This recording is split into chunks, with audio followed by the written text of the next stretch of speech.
الحمد لله الذي جمعنا وإياكم في هذه البكرة المباركة في هذا البيت المبارك على سماع شمائل المصطفى محمد صلى الله عليه وآله وصحبه وسلم. ما تليت شمائله في بيت أو في بقعة إلا نزلت الرحمة والسكينة على من حضر وفي من حضر وعلى كل طعام حضر، فننصرف بقلوب حلت فيها البركة وطعام حل فيه البركة، فننصرف بالبركة التي هي يبحث عنها كل مؤمن ومؤمنة. مهمته في هذه الحياة هو البحث عن البركة، وما على المؤمن إلا أن يتسبب بأسباب البركة فيعطيه الله البركة، والبركة فيض إلهي يجعله الله فيما شاء وفيما شاء وينزل في أي وقت شاء بفضله ومنه سبحانه وتعالى. ومن أعظم أسباب البركة هو الاجتماع للصلاة والسلام على سيد الأولين والآخرين محمد الرؤوف الرحيم صلى الله عليه وعلى آله وصحبه وسلم.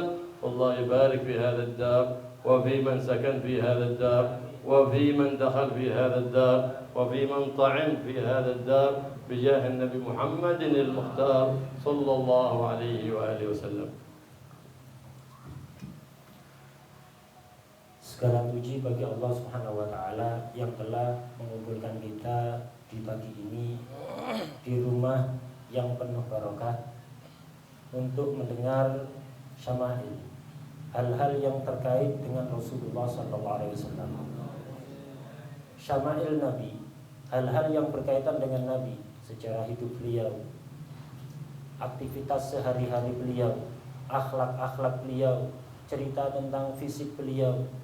Itu tidaklah dibaca di satu rumah atau di satu tempat kecuali akan memancing turunnya rahmat, sakinah, ketenangan ke tempat dan rumah itu, serta menurunkan rahmat dan ketenangan kepada orang-orang yang hadir di tempat itu dan kepada makanan-makanan yang ada di tempat tersebut. Sehingga harapannya ketika kita pulang dari tempat yang di situ dibacakan Syama'ilun Nabi Muhammad SAW, kita pulang dengan hati yang penuh barokah, membawa makanan yang penuh dengan barokah.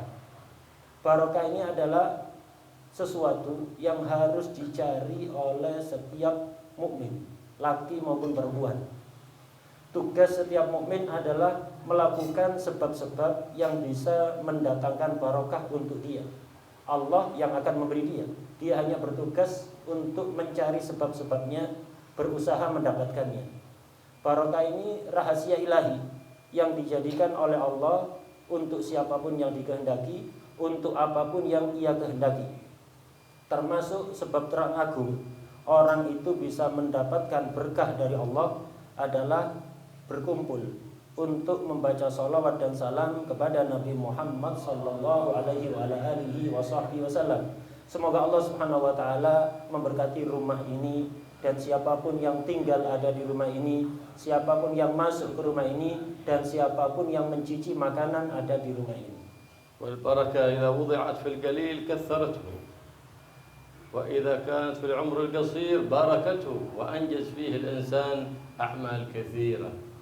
وفي الطعام القليل بركته حتى كان الطعام القليل يكفي الأناس الكثير كما قد حصل للبشير النذير في عند عفر الخندق عندما دعي لطعام يكفي الخمسة فإذا هو يكفي 1500 ببركة النبي محمد صلى الله عليه وآله وصحبه وسلم.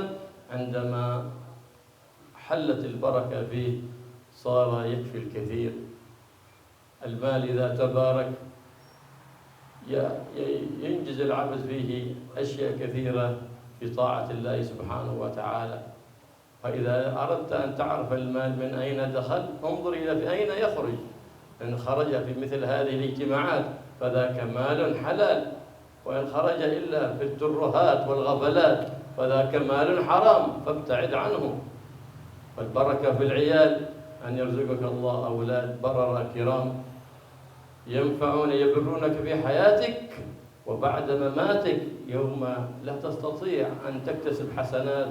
حينئذ أولئك الذين جهزتهم وربيتم على التربية الحسنة، تربية النبي محمد، خلق النبي محمد، شرع النبي محمد، هؤلاء هم فيهم البركة. فحينئذ يبرونك في حياتك وبعد مماتك يتصدقون عنك ويزورونك في قبرك. هذا من البر بالآباء والأمهات بعد انتقالهم، حيث لا يستطيعون أن يكتسبون الحسنات، وأما في حياتهم يستطيعون، فهم أحوج ما يكون بعد الممات إليك، أحوج منهم في حياتهم. والله يجعلنا وإياكم من أبر الأبناء بالآباء والأمهات أحياء وأموات.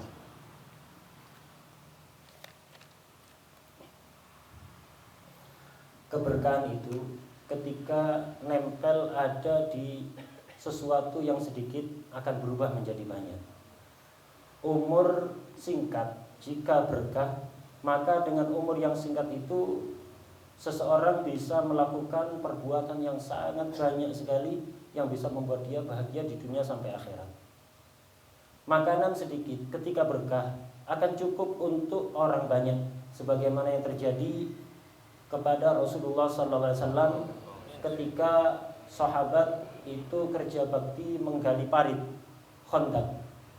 Sebagian sahabat mengundang Nabi untuk mencicipi makanan, yang makanan itu hanya cukup untuk 5 orang. Gara-gara didoakan oleh Nabi, diberkati oleh Nabi Muhammad SAW, akhirnya makanan yang mestinya hanya cukup untuk 5 orang cukup untuk 1.500 orang. Semuanya berkat keberkahan yang muncul dari Rasulullah SAW. Harta yang barokah. Apa itu harta barokah? Yaitu harta yang dengannya seseorang bisa memperbanyak taat. Harta itu bisa dilihat apakah harta halal atau tidak, harta yang berkah atau tidak, dari mana sumbernya kita bisa tahu kemana keluarnya.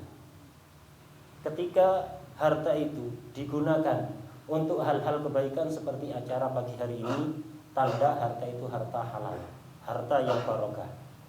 Tapi kalau harta digunakan untuk hal-hal yang tidak berguna, hanya untuk foya-foya yang tidak ada manfaatnya, maka itu adalah harta yang tidak berkah, jauhi sejauh-jauhnya.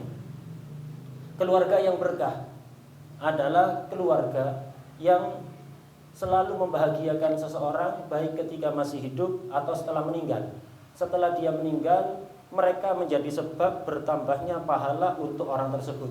Itulah keluarga yang berkah, dan itu hanya bisa didapatkan apabila keluarga itu dipersiapkan, dididik dengan akhlak dan adabnya Rasulullah SAW. Keluarga seperti itulah yang akan berbakti kepada orang tuanya, baik ketika masih hidup atau setelah meninggal. Karena bakti kepada orang tua itu tidak hanya ketika mereka masih hidup.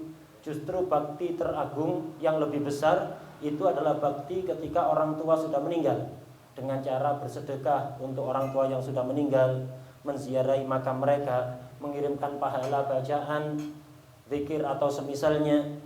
Ini adalah bakti teragung karena setelah meninggal orang tua tidak bisa melakukan apapun, tidak berdaya. Mereka hanya menunggu kiriman pahala dari keluarganya. Sementara bakti kepada orang tua yang masih hidup ini juga bagus, tapi orang tua yang masih hidup bisa melakukan aktivitasnya sendiri walaupun tidak dibantu oleh anaknya. Kita memohon kepada Allah Subhanahu wa taala agar kita semuanya dijadikan anak-anak yang paling berbakti kepada orang tuanya, baik yang masih hidup atau yang sudah meninggal.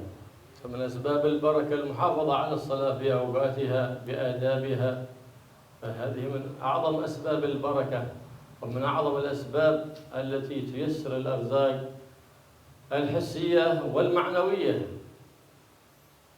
فكيف ترجو البركة وأنت لا تبالي إن صليت في جماعة أو صليت منفرد بعد أن يبلغك عن البشير النذير محمد صلى الله عليه وآله وسلم أن شخص صلى في جماعة مرة واحدة وشخص صلى 27 مرة من الصلاة.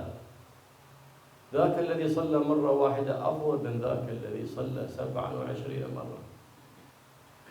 وبعد الذئب يأكل من الغنم القاصية، فالذي يوسوس له الشيطان أكثر هو الذي يصلي منفرد، فيأكله فيستولي عليه الشيطان والعياذ بالله. ترجو البركة، اعمل بأسباب البركة، قم اعمر الأوقات المباركة. فكيف ترجو البركة وأنت تضيع ما بين المغرب والعشاء؟ ما بيتأتى. تطلب البركة فإن ذاك وقت مبارك لا يضيع.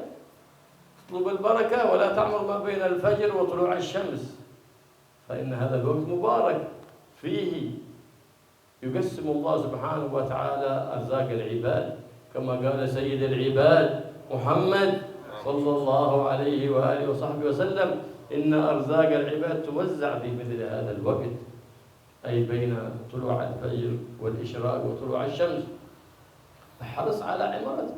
فلهذا سمى العلماء النوم في هذا الوقت نوم الحيلولة، يحول بينك وبين رزقك، بخلاف إذا أصبحت نشيطا قمت بصلاة الفجر في جماعة، وقمت تذكر الله وتذكر القرآن وتصلي على النبي محمد صلى الله عليه وسلم، تخرج نشيطا فرحانا، لأنها قد كسي قلبك بالبركة.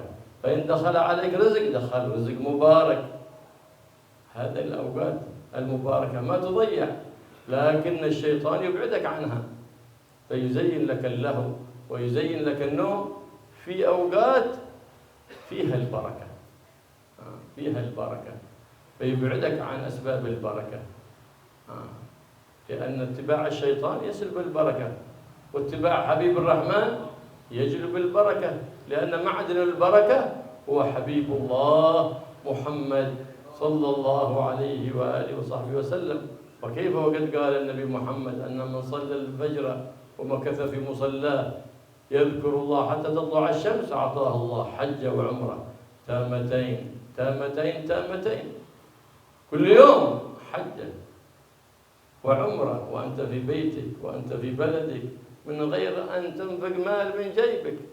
ما شاء الله، فضل عظيم على عمل يسير، تحصل درجات عاليات في الدنيا، أرزاق كثيرات وبركات ومواهب من رب البريات، وفي الآخرة تعلو لك الدرجات حتى تكون قرب سيد السادات محمد صلى الله عليه وآله وصحبه وسلم. Di antara sebab keberkahan adalah menjaga sholat, artinya melaksanakan sholat sebaik-baiknya tepat waktu dan melakukan adab-adabnya serta dilakukan secara berjamaah. Ini akan menjadi sebab keberkahan bagi kita, bagi rizki yang kita dapatkan, dan akan melancarkan rizki kita, baik rizki yang zahir maupun yang batin. Jangan pernah berharap keberkahan orang yang kalau sholat tidak berjamaah, atau tidak peduli apakah sholatnya tepat waktu atau setelah keluarnya waktu. Bagaimana Anda berharap keberkahan? Anda mendengar sabda Rasulullah SAW yang menjelaskan bahwa sholat jamaah satu kali pahalanya lebih besar dibanding sholat sendirian 27 kali. Sudah mendengar hadis itu kemudian tidak ada semangat untuk sholat jamaah. Jangan pernah berharap keberkahan. Serigala itu ketika memburu kambing, dia akan mengincar kambing yang sendirian, yang jauh dari teman-temannya. Begitu juga setan, dia akan mengincar orang-orang yang salat sendiri, yang tidak berjamaah. Dia akan diganggu, akan dibisikan was-was dalam hatinya. Itu orang yang salat sendiri. Kemudian juga di antara sebab keberkahan adalah menghidupkan waktu-waktu yang berkah, seperti antara maghrib sampai isya, dari setelah sholat subuh sampai terbit matahari. Hidupkan waktu ini, artinya gunakan untuk ibadah, sholat jamaah, berzikir, membaca Al-Quran, sholawat dan salam kepada Rasulullah SAW. Ini adalah waktu yang berkah.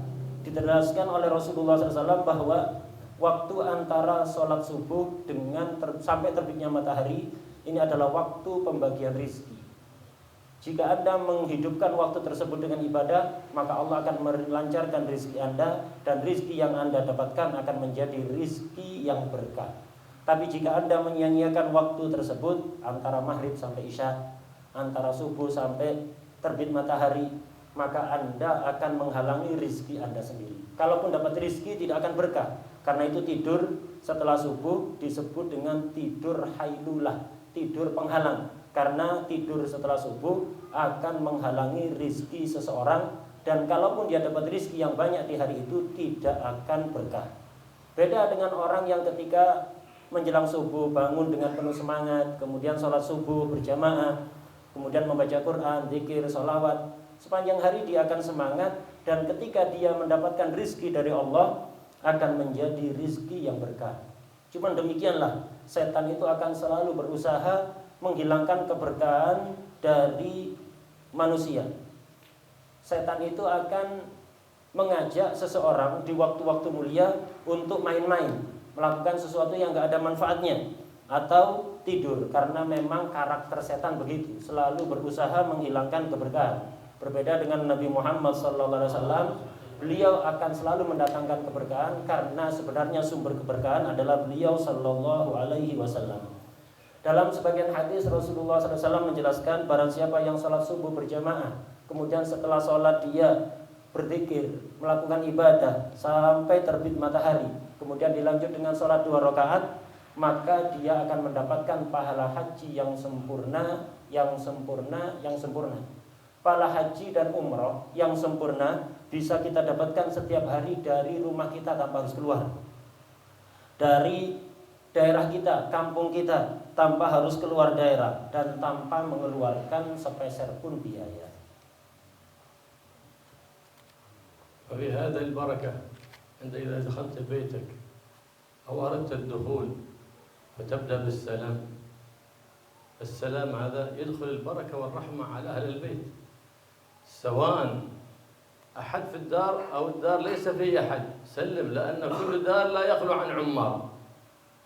فإذا دخلت قرأت آية الكرسي وسورة القدر والكوثر والإخلاص والمعوذتين، فإن إذا كان العمار أخيار ارتاحوا لسماع كلام العزيز الغفار، وإذا كانوا أشرار تضايقوا وخرجوا من ذلك الدار، فحينئذ يبتعد النحس عن ذلك الدار، ويبتعد البلاء عن ذلك الدار، ويبتعد الشقاق عن ذلك الدار، وتدخل بين أهل المحبة والسكينة والرحمة والمودة، وكلنا يطلب ذلك في بيته. فإذا هذه من أسباب البركة. Termasuk sebab keberkahan adalah kalau rumah kita kepingin berkah dan penghuninya juga berkah, maka ketika masuk rumah lakukan adab-adab yang diajarkan oleh Rasulullah SAW.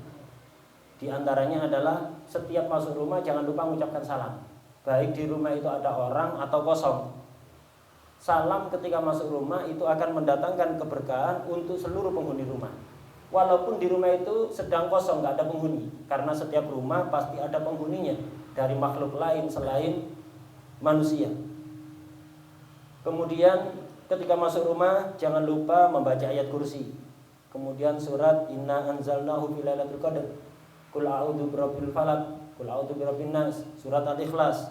Jangan pernah lupa untuk membaca surat-surat tersebut. Salam, ayat kursi, surat Al-Qadar, Muawwidzatain, surat Ikhlas. Ini akan bermanfaat untuk penghuni rumah tersebut. Jika di rumah itu ada penghuni dari kalangan roh-roh yang baik, mereka akan senang dengan bacaan itu. Kemudian jika yang menghuni rumah itu adalah makhluk-makhluk yang tidak baik, maka mereka tidak akan betah ada di rumah situ, dan mereka akan keluar menjauh dari rumah tersebut. Sehingga ketika adab ini selalu dilakukan setiap kita masuk rumah, maka rumah itu akan dipenuhi dengan mahabbah, cinta, sakinah, ketenangan, rahmah, dan juga mawaddah. من أسباب البركة قراءة شمائل النبي محمد صلى الله عليه وسلم وكتابتها وحملها من البركة. من كتبها وحملها حفظ من السرقة ومن الحريق ومن الغرق، بل ومن حوادث السيارات والدراجات والطائرات ومن كثير من المصائب. لكن تكتبها مع المحبة والتعظيم للنبي العظيم محمد الرؤوف الرحيم، وتكثر من الصلاة عليه عندما تسمع باسمه أو تسمع بوصفه، فإن بعض العلماء قال واجب إذا سمعت بذلك، فأما الصلاة على النبي واجبة باتفاق إذا ما اختلف في وقت وجوبها. قال بعض العلماء تجب عندك ما تسمع باسمه أو بوصفه تصلي على النبي محمد. كان السلف الصالح يكثرون في كل وقت وكل حين، لا سيما في شهر ميلاد النبي محمد، لا سيما في ليلة الجمعة ويوم الجمعة. فقد قال صلى الله عليه وآله وسلم: إن من أفضل أيامكم يوم الجمعة، أفضل الأيام يوم الجمعة، وأفضل الليالي الأسبوع ليلة الجمعة، فأكثروا فيه من الصلاة علي فإن صلاتكم تبلغني. هناك ملك خاص، ملائكة يبحثون عن اللي يصلون على النبي، يأخذون أسماءهم وأوصافهم ثم يعرضونها في المسجلة على النبي: فلان بن فلان وصفه كذا، يسلم عليك يا رسول الله، تعرض باسمك ورسمك ووصفك على النبي محمد صلى الله عليه وسلم، فيرد عليك السلام ويصلي عليك النبي محمد، ويصلي عليك الحق وملائكته سبحانه وتعالى. من منقبة أعظم من هذه؟ قالوا يا رسول الله وقد أرمت يا رسول الله، أي بليت، كيف قال: إن الله حرم على الأرض أجساد الملائكة، أجساد الأنبياء والمرسلين. فهذا اليوم الجمعة يوم مبارك، يوم عظيم، فأكثروا فيه من الصلاة على النبي العظيم محمد. نعم، وقد ورد عنه صلى الله عليه وسلم أن من صلى 80 مرة من الصلاة على النبي محمد بعد صلاة العصر غفر الله له ذنوب 80 سنة. وفي يوم الجمعة ساعة يستجاب فيها الدعاء أبهمها الله سبحانه وتعالى، تكون يوم الجمعة كله يوم عبادة ويوم طاعة، أبهمها الله سبحانه وتعالى. وقال أكثر العلماء أنها ساعة بين العصر إلى المغرب، هذه ساعة. لهذا كان السلف الصالح يعمرونها بالذكر، يعمرونها بالدعاء، يعمرونها بالصلاة والسلام على سيد الأنام محمد صلى الله عليه وآله وسلم. والله يوفقنا وإياكم للإكثار من الصلاة عليه، ويوفقنا وإياكم لاتباعه في كل وقت وكل حين، ويحيينا على سنته ويميتنا على ملته، ويحشرنا في زمرته في عافية وسلامة من غير ابتلاء ولا امتحان، بمحض الجود والامتنان، بجاه صفوة الأكوان محمد صلى الله عليه وآله وصحبه وسلم، والحمد لله رب العالمين. Termasuk sebab keberkahan adalah memperbanyak membaca Syama'ilun Nabi, setiap hal yang berhubungan dengan Nabi Muhammad SAW, atau menulisnya dan kemudian membawa tulisan tersebut. Orang yang menulis Syama'ilnya Nabi kemudian membawanya, dia akan aman dari pencurian, dari kebakaran, dari tenggelam, dan dari kecelakaan lalu lintas serta berbagai macam musibah lainnya. Tapi dengan catatan, ketika nulis itu bukan asal nulis. Nulis disertai rasa cinta dan takzim, pengagungan kepada Nabi Muhammad SAW. Kemudian termasuk sebab keberkahan juga adalah memperbanyak sholawat dan salam kepada Rasulullah SAW, khususnya setiap mendengar nama beliau atau sifat-sifat beliau. Sebagian ulama mengatakan wajib hukumnya bagi setiap muslim untuk bersalawat pada Nabi setiap mendengar nama Nabi Muhammad SAW atau sifat beliau Sallallahu Alaihi Wasallam. Bersalawat pada Nabi, semua ulama sepakat wajib. Hanya ulama berbeda pendapat, khilaf kapan wajibnya. Sebagian ulama mengatakan tadi itu, setiap mendengar nama Nabi Muhammad SAW atau sifat-sifat beliau. Ulama salaf itu setiap saatnya selalu memperbanyak sholawat dan salam kepada beliau, khususnya kalau sudah datang bulan Maulid atau di malam Jumat serta hari Jumat. Berdasar dengan hadis Rasulullah SAW, kurang lebih artinya di antara hari yang istimewa, yang afdol untuk kalian adalah hari Jumat. Karena itu perbanyaklah di hari Jumat dan malam Jumat sholawat kepadaku. Karena sholawat kalian itu dimanapun kalian berada akan sampai kepadaku. Karena Allah itu menugaskan malaikat khusus yang tugasnya adalah menyampaikan live streaming sholawat setiap orang.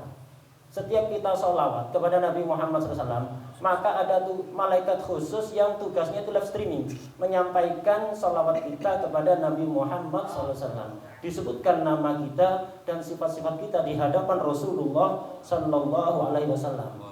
Ditambah lagi setiap kita sholawat maka akan dibalas sholawat oleh Allah Subhanahu Wa Taala. Dibalas sholawat oleh malaikat-malaikat Allah Subhanahu Wa Taala. Ketika Rasulullah menyampaikan ini kepada para sahabat, sahabat bertanya, "Ya Rasulullah, apakah salawat kami akan sampai kepada Anda ketika jasad Anda sudah hancur dimakan oleh tanah?"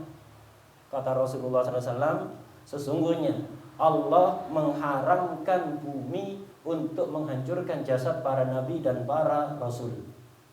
Hari ini adalah hari Jumat, karena itu perbanyaklah salawat dan salam kepada beliau sallallahu alaihi wasallam. Khususnya nanti di sore hari setelah asar.